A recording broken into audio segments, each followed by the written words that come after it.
Everyone loves a good mystery. Whether it's an entire civilization that seemed to disappear overnight, or a hiker that walked into the woods only to meet a grisly and unexplainable death, mysteries fascinate us and make our imaginations run wild with theories about what happened, and when we don't get answers, it leads to conspiracy. So today I wanted to talk about some of my favorite mysteries from history. Mysteries, if you will, and what I think may or may not have happened. If that sounds good to you, thank you for watching, and let's get on with it. Oh, also, if you're squeamish to descriptions of death or the state of how bodies are found, you might want to sit this one out. I love a good story and sharing them with people, but the last thing I want to do is trigger someone's anxiety, so you've been warned, and if you leave, I hope to see you in the next one. If you're still here, we're going to get into it. Right off the bat, we have probably the most famous hijacker in history whose name you can actually pronounce, D.B. Cooper.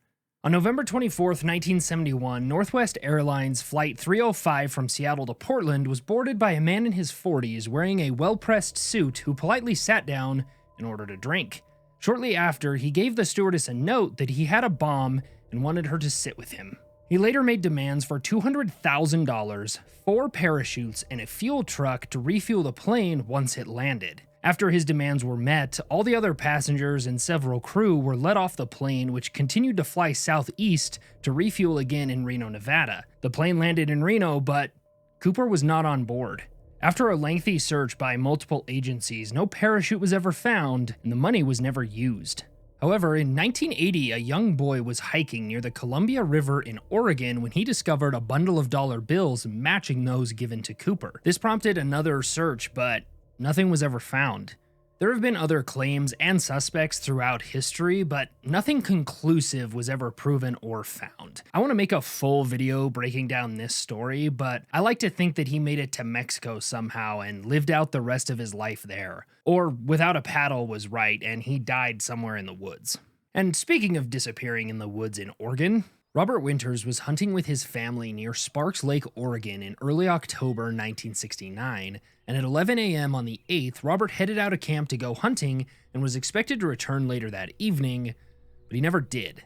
As darkness fell, so did approximately 1.5 feet of snow, and still, no sign of Robert. The family reported him missing, and a 60-person search was eventually conducted, with tracks eventually being found over 5 miles and 5,000 feet higher in elevation near Soda Creek. However, there was no sign of Robert or his gear. The trail went cold until the following summer when a hiker in the area came across some gear near Soda Creek, and another search began. The only thing that this new search turned up was Robert's hunting rifle, a single boot, single glove, and his clothes, neatly folded at the base of a tree, with his glasses sitting on top. No remains were ever found. I'd be inclined to think that this was a case of him stripping due to hypothermic hallucination, but at that age and that amount of snow falling, it doesn't seem likely that he'd make it very far, but who knows? Stranger things have happened. And speaking of stranger things, the Dyatlov Pass incident is one of the most famous mysteries if you spend any time on the internet. But if you aren't familiar, the incident involved a group of 9 skiers in the Ural Mountains in what is now Russia. The group hiked deep into the mountains where they eventually lost communication with their home base, and 25 days later, they were discovered in one of the strangest discoveries in history. Their tent was discovered in tatters, cut open from the inside, and 2 of the hikers were found at the edge of a tree line wearing nothing but their underwear. The other 7 hikers were later found near a stream, and all were originally ruled deceased due to hypothermia, that is until the medical exams. One of the subjects was discovered to have vomited a large volume of blood. One had suffered 3rd-degree burns, one had suffered from blunt force trauma to the point of almost inhuman assault, and another was missing their tongue. None of these injuries made any sense, and theories run wild, from the KGB and secret government experiments to aliens and the Yeti. But the only conclusion that anyone has been able to come to was that the hikers were overtaken by an unknown compelling force. The investigation itself would take a lot to get into, and a lot of the theories are convincing, but my favorite is the theory that states they were victims of Soviet parachute mine testing.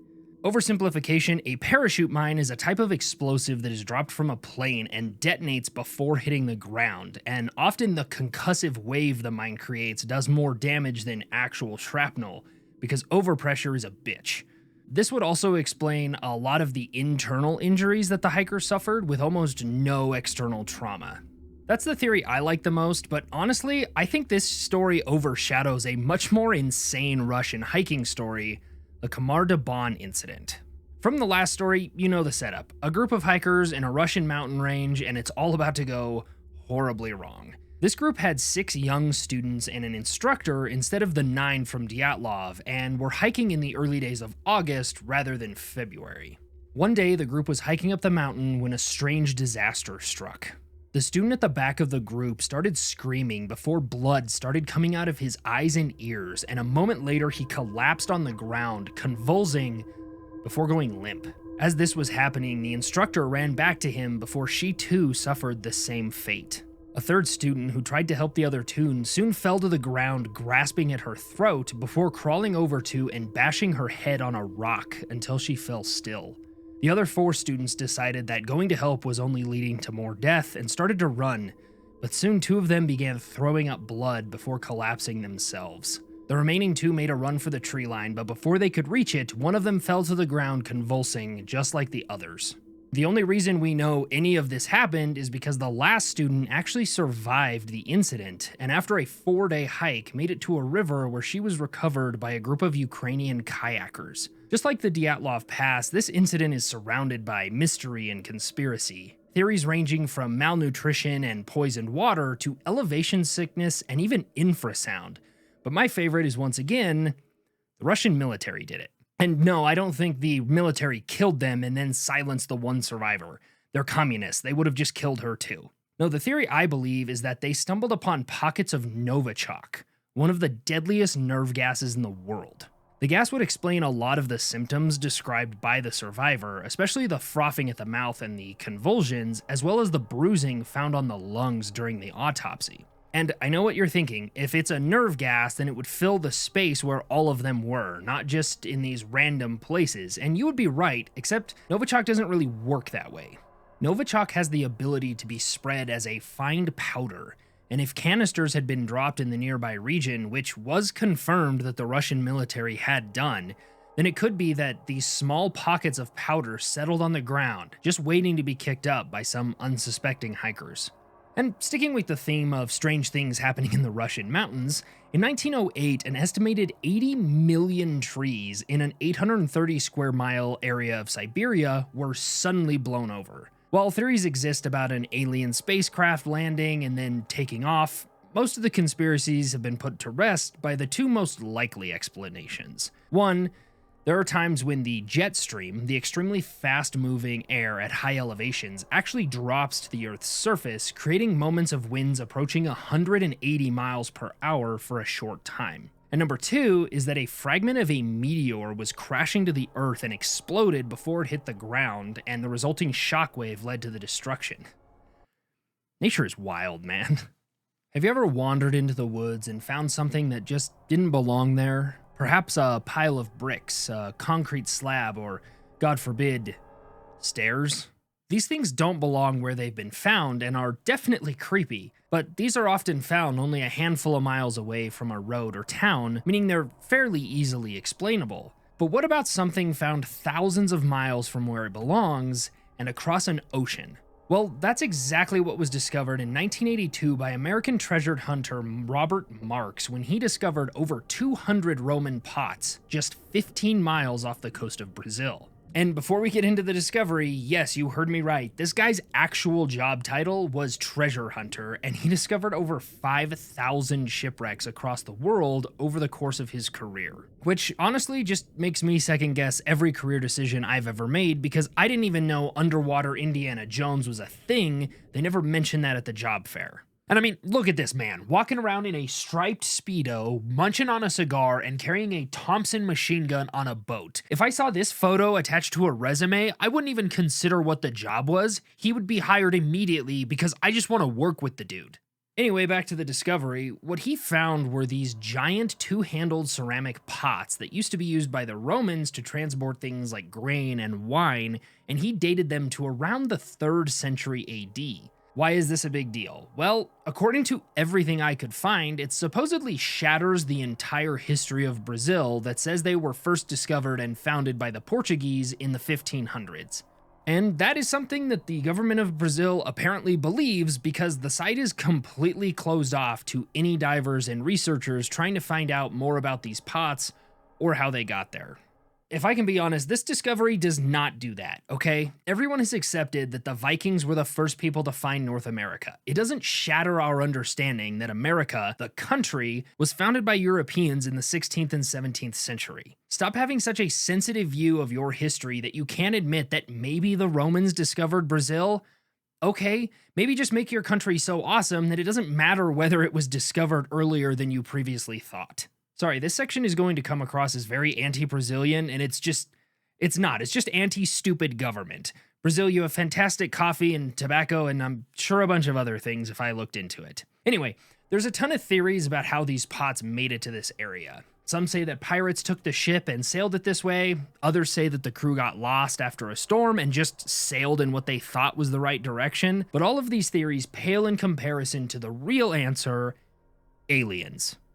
Nah, I'm just kidding. It was definitely a bunch of sailors that got lost after a storm and just ended up there. That sort of thing still happens today, even with modern technology. It's not far-fetched to assume that's what happened here.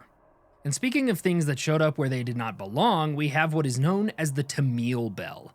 In the 1830s, a European missionary named William Colenso traveled to northern New Zealand where he encountered a tribe of locals that were using a small bronze bell to cook potatoes. That didn't make much sense to him. The natives didn't have any technology or metal to create such a thing, and when he asked them where they got it, they told him that they'd had it for generations and had found it in the root system of a tree after it was blown over in a storm. He traded them a regular pot for the bell and brought it home to study, where it has been dated to as far back as the 1400s, but regardless of its age, there's no real explanation as to how it made its way to New Zealand. Once again, at least in my opinion, it's probably washed ashore after a shipwreck and a tree grew around it until it was found, but still kind of weird for it to end up there. Also, I'm just realizing that as I'm going through this video, I'm just going further and further back in history, and that was not intentional. Anyway, the Ark of the Covenant, the container which holds Moses' staff and the Ten Commandments, which was built by the Israelites in the desert of Sinai and placed in the Temple of Jerusalem to be used to praise God. Yeah, where the heck is that thing? Well, just like the rest of the list, there's a couple of theories about that. The first is that it was taken by the Babylonians after they destroyed the first temple during the Siege of Jerusalem in 587 BC, and it was just never brought back to Jerusalem once the nation returned.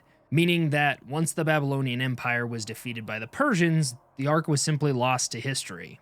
There are other theories that it was recovered during one of the Crusades and brought back to the Vatican, or that it somehow made its way to Ethiopia where it remains hidden to this day, but I believe that it's just in a box collecting dust in the Area 51 warehouse.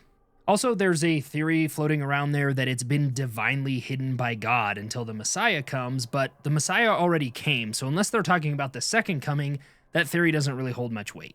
And sticking with the ancient world, we have one of the longest-running mysteries in history. What led to the Late Bronze Age collapse?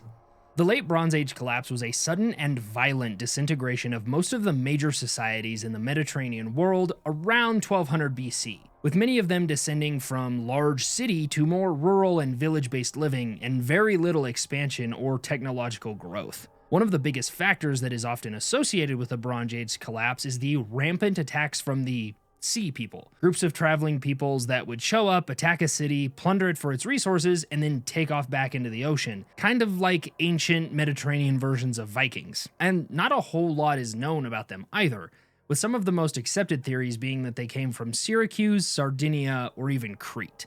What we do know is that they did not help the situation and likely added to the already delicate situation, but weren't likely the single cause of the collapse, just an additional factor. And speaking of civilization collapse, the colony of Roanoke was a settlement set up on Roanoke Island in what is now North Carolina.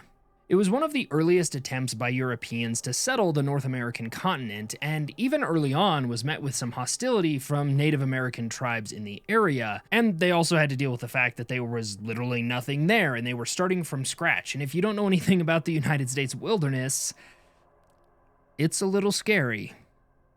The man who had sought to establish the colony, John White, took a 3-year trip to England, and upon returning, he discovered that the colony was completely deserted and the word Croatoan carved into a tree. The disappearance of the colony has led to a ton of speculation over the years, as no definitive answers or people were ever found, partially due to the fact that no records have ever been recovered.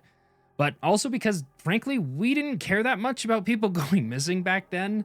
Like, don't get me wrong, there was plenty of searching to be done, but ultimately, what are they gonna do? Ask the aggressive native tribes which tree the colony took a left at as they walked into the unknown? Ultimately, the colony did serve as a learning moment for how to try and establish future colonies moving forward. And the most likely theory that I've found is that the people decided to make their way to the Croatoan island, where they may have lived with friendly natives, or they died on their way, or it was aliens again. Pesky space buggers. And those are some of my favorite mysteries throughout history, and my brief thoughts on what I think really happened. Obviously, this is not an exhaustive list. Some of these stories require a much deeper analysis, especially D.B. Cooper. That story fascinates me, so I'm going to make a video about him at some point. And there are plenty more mysteries to talk about, so keep an eye out for part 2 very soon, and let me know some of your favorite mysteries down below. As always, thank you for watching. I'll see you in the next one, but until then, do your best to avoid hiking in the Russian mountains, and go live a story worth telling. The end.